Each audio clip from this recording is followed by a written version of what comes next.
മൂവാറ്റുപുഴ ഈ നിയമസഭയിലെ ഗ്ലാമർ MLA-മാരിൽ ഒരാളായ മാത്യു കുഴൽനാടന്റെ മണ്ഡലമാണ് മൂവാറ്റുപുഴ.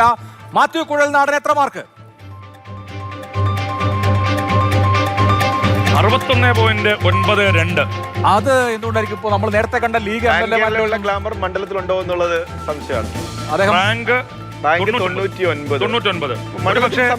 ഒരുപക്ഷെ മുഖ്യമന്ത്രിക്കെതിരെ CPM-നെതിരെയൊക്കെ വളരെ ശക്തമായിട്ട് നിലപാടെടുത്തിരിക്കുന്നതുകൊണ്ട് ചില ആളുകളെങ്കിലും ഉള്ളതിൽ ഏറ്റവും കുറഞ്ഞ മാർക്ക് മാത്യുവിന് കൊടുത്തിട്ടുണ്ട്. മൂവാറ്റുപുഴയില് അങ്ങനെ ഒരു ഹാർഡ് കോർ CPM ഈ പറഞ്ഞ വോട്ട് അല്ല, അവിടെ ഇടതുപക്ഷം കഴിഞ്ഞ മുമ്പുള്ള തെരഞ്ഞെടുപ്പിൽ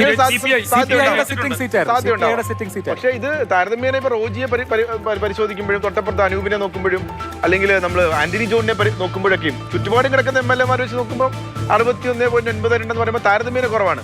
ഒരു പ്രതിപക്ഷ MLA ആണ്. ഈ പറഞ്ഞുവിട്ട് മുഖ്യമന്ത്രിയും ഈ പറഞ്ഞ കടന്നാക്രമിക്കുന്നതുകൊണ്ട് ലെഫ്റ്റ് വിങ് ചിലപ്പം ഈ പറഞ്ഞ വളരെ റേറ്റിംഗ് കുറച്ച് അങ്ങനെ ഒരു സാഹചര്യം ഉണ്ടായിട്ടില്ല കേട്ടോ. നമ്മളിപ്പം അങ്ങനെ ഒരു സാഹചര്യം ഉണ്ടായിട്ടില്ല. എല്ലാവരും ആവറേജ് 6, 7, 5 എന്നുള്ള മാർക്കിലാണ്. ഇദ്ദേഹത്തിന് 10-9 മാർക്കുകൾ വളരെ കുറവാണ്. അല്ലെ, എക്സലന്റ് ഔട്ട്സ്റ്റാൻഡിംഗ് പെർഫോമൻസ് UDF എനിക്ക് തോന്നുന്നു നേരത്തെ ജനങ്ങളുമായിട്ടുള്ള ബന്ധത്തിന്റെ പ്രശ്നം ഉണ്ടാവാതിരിക്കാം. അതായത് നമുക്ക് ഈ പറഞ്ഞ 8, 9, 10 മാർക്കുകൾ നൽകിയവരെ പരിശോധിച്ചാൽ വളരെ കുറവാണ്. കൂടുതൽ ഇംഗ്ലീഷ് പറയുന്നുണ്ടായിരിക്കും. അതൊരു പ്രശ്നമായിരിക്കാം.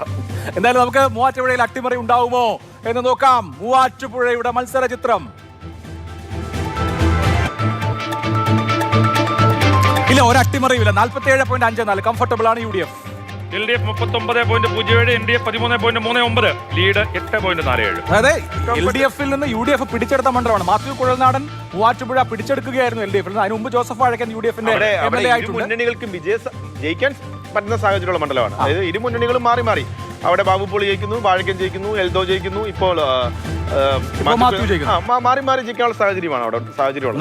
8.47 മികച്ച സ്കോർ. എറണാകുളത്ത് ഇപ്പൊ വൈപ്പിൻ, തൃപ്പൂണിത്തറ അല്ലെങ്കിൽ LDF-ന് ജയിച്ചു വരാൻ പറ്റുന്ന മണ്ഡലങ്ങളുടെ ലിസ്റ്റിൽ എണ്ണി തുടങ്ങുമ്പോൾ മൂവാറ്റുപുഴ ആദ്യ ലിസ്റ്റുകളുണ്ട്. ഇതിനുശേഷമാണ് ബാക്കി മണ്ഡലങ്ങൾ പോകുന്ന 14 അപ്പം അവിടെ മത്സരം കൊടുക്കാൻ സ്വാഭാവികമായിട്ട് സാധിക്കും. ഏതായാലും 2016-ൽ ആദ്യ പിണറായി തരംഗം ഉണ്ടായ സമയത്ത് അല്ലെങ്കിൽ ആദ്യ LDF തരംഗം ഉണ്ടായ സമയത്ത് LDF ജയിച്ച മണ്ഡലമാണ് മൂവാറ്റുപുഴ. പക്ഷേ 2021-ലെ തരംഗത്തിൽ അത് മാത്യു കുഴൽനാടൻ UDF-ന് വേണ്ടി പിടിച്ചെടുത്തു. ഇത്തവണയും മാത്യു കുഴൽനാടൻ സേഫ് ആണ് എന്ന് വേണം നമുക്ക് ഈ സർവേ റിസൾട്ടിൽ നിന്ന് മനസ്സിലാക്കാൻ.